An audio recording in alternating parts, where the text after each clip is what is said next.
ये बहुत सबसे बड़ी हमारी ज़रूरत इसलिए थी कि आज ये बहुत बड़ा जो हर राज्य से जो लोग आए हैं हमारे दबगर समाज से, एकजुटता का ये प्रमाण है कि धीरे-धीरे लोग हर राज्यों से जहाँ-जहाँ हमारी जाति के लोग हैं, वो मिल रहे हैं। जिससे हमारा जो ये संगठन है, पूरे राज्य स्तर पे तो है, जिले स्तर पे तो जुड़ा ही, अब राज्य पे, फिर धीरे-धीरे इसको हम भारत से और फिर अंतर्राष्ट्रीय स्तर पे चाहेंगे कि जुड़े ये। जिससे हमारे समाज के लोगों को पता चले कि हम लोग कहाँ-कहाँ फैले हैं और आपस में एक-दूसरे से मेल-जोल बढ़ा के इस भाईचारे को आगे बढ़ा सकें। शैक्षणिक हालात और सुधरे, बिल्कुल, महिलाओं को भी सुविधा। बिल्कुल शैक्षणिक हालात बहुत सुधरने की ज़रूरत इसलिए भी है कि जो हमारे जो समाज में शिक्षा तो चल ही रही है, लेकिन बच्चियाँ अभी भी इससे थोड़ा पीछे हैं। तो मैं चाहूँगी कि लोग सोचते हैं कि सरकारी स्कूलों में शिक्षा अच्छी नहीं मिलती है। मैं खुद ही सरकारी स्कूल की शिक्षिका हूँ और मैं बहुत गर्व से कहूँगी कि अच्छी पढ़ाई होती है। अगर आप भई सबकी फाइनेंशियल कंडीशन एक जैसी नहीं है, तो अगर आप अपने बच्चों को सरकारी स्कूल में पढ़ाएँगे, बच्चियाँ जिनके फाइनेंशियल कंडीशन अच्छी नहीं है, तो वहाँ पे बहुत सुविधाएँ उपलब्ध हैं। हर जिले में, हर राज्य में, उत्तर प्रदेश हो, चाहे झारखंड हो, चाहे बिहार, तो उसमें आप लोग पढ़ाएँ, आगे बढ़ें और बहुत सारी सरकारी योजनाएँ हैं, जैसे कस्तूरबा गांधी बालिका विद्यालय योजना चलती है।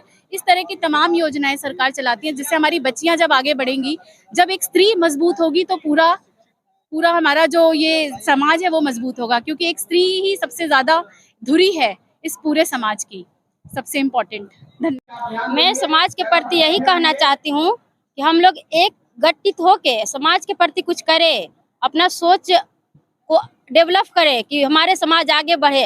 हमारे समाज में तिलक और दहेज एक श्राप बन गया है, एक ऐसा वो बन गया है कि इसके वजह से हम लोग लड़कियां ना एकदम दबी चली जा रही हूँ।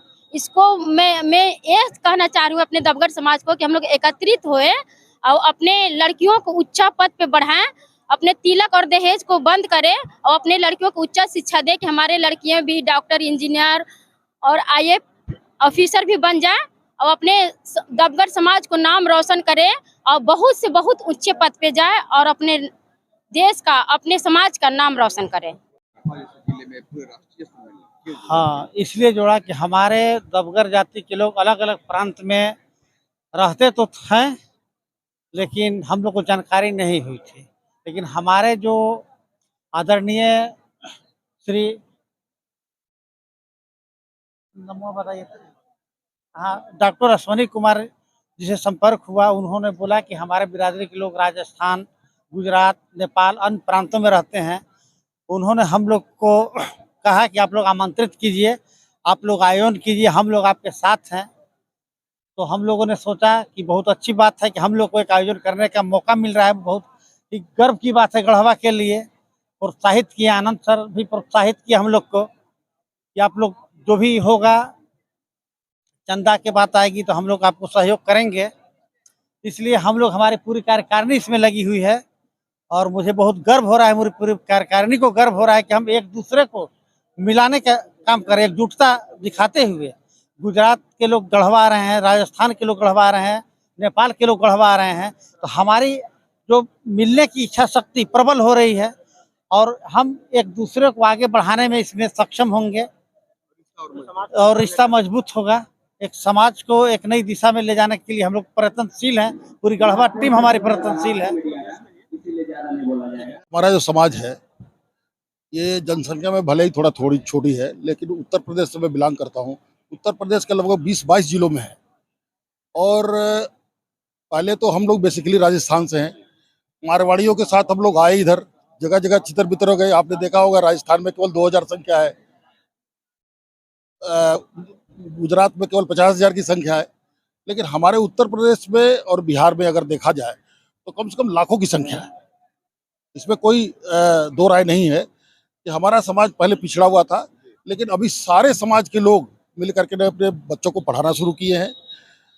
आवश्यकता इस बात की है कि एक राष्ट्रीय मंच मिले, एक स्टेट वाइज मिले, जिले वाइज मिले और जिस तरह से बच्चे पढ़ रहे हैं उनको सपोर्ट मिले, महिलाओं को सपोर्ट मिले, जो सरकारी योजनाएं हैं उसमें हमारी भागीदारी हो, इसके सरकार का सहयोग भी चाहिए। और आपके माध्यम से मैं एक बात जरूर कहना चाहूँगा कि हमारा भी एक बहुत बड़ा योगदान है हिंदुस्तान को बनाने में। कभी हम राजा हुआ करते थे, उसके साथ लड़ा करते थे, कभी हम लोग राजा हुआ करते थे, उसके साथ लड़ा करते थे। आज हमको प्रजा बना के छोड़ा है, तो यह स्थिति अच्छी नहीं है। सरकार को भी हमारी तरफ ध्यान देना चाहिए। हमारे लिए जितनी सुविधाएं बना दी जा सकती है, जिस तरह की सभी समाज को दिया जाता है, उस तरह की सुविधाएं दी जानी चाहिए।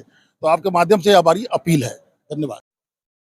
सर, हमारा समाज अन्य राज्यों में दलित में आता है। यह विडंबना है कि हमारे छत्तीसगढ़ में हमारे समाज को जनरल कैटेगरी में रखा गया है, जबकि हमारे समाज की स्थिति बहुत ही दयनीय है। आज कुछ सुधर रहा है, लेकिन यह दोहरा चरित्र है हमारे देश के उन राज्यों का जहां पर जनसंख्या देखकर लोगों को आरक्षण में रखा जाता है। यह सबसे बड़ी विडंबना है कि हम भारत देश में हैं, स्वतंत्र देश में हैं, जबकि आज भी यह राजनेताओं के गुलाम है। जहां पर आज़ादी हो, जहां जिनकी जनसंख्या उस हिसाब से दलितों को दलित रखा जाता है।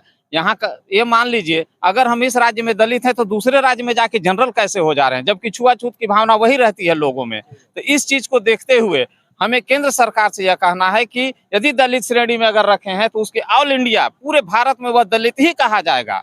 अगर वह स्वर्ण है तो पूरे, जैसे पूरे अपने भारत में स्वर्ण है, तो अगर कोई दलित है केंद्र के लिस्ट में तो उसे पूरे भारत के लिस्ट में, बिल्कुल दलित के लिस्ट में आना चाहिए, जिस पर राज्य का कोई उस पर छेड़ अधिकार न हो। इसी के चलते हर राज्य आज अपने हिसाब से दलितों को श्रेणी में रख रहा है। अगर जो दलित है उसे भी दलित के श्रेणी में नहीं रख करके दूसरे जातों को दलित में लाया जा रहा है, क्योंकि यह राजनीतिक प्रलोभन के चलते।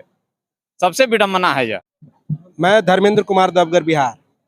आज पूरे हर्ष के बाद साथ खुशी का कहना है कि आज पूरे भारतवर्ष स्तर पर अखिल भारतीय देवगर समाज का जो राष्ट्रीय सम्मेलन हो रहा है, मैं इनको हार्दिक अभिनंदन करता हूँ।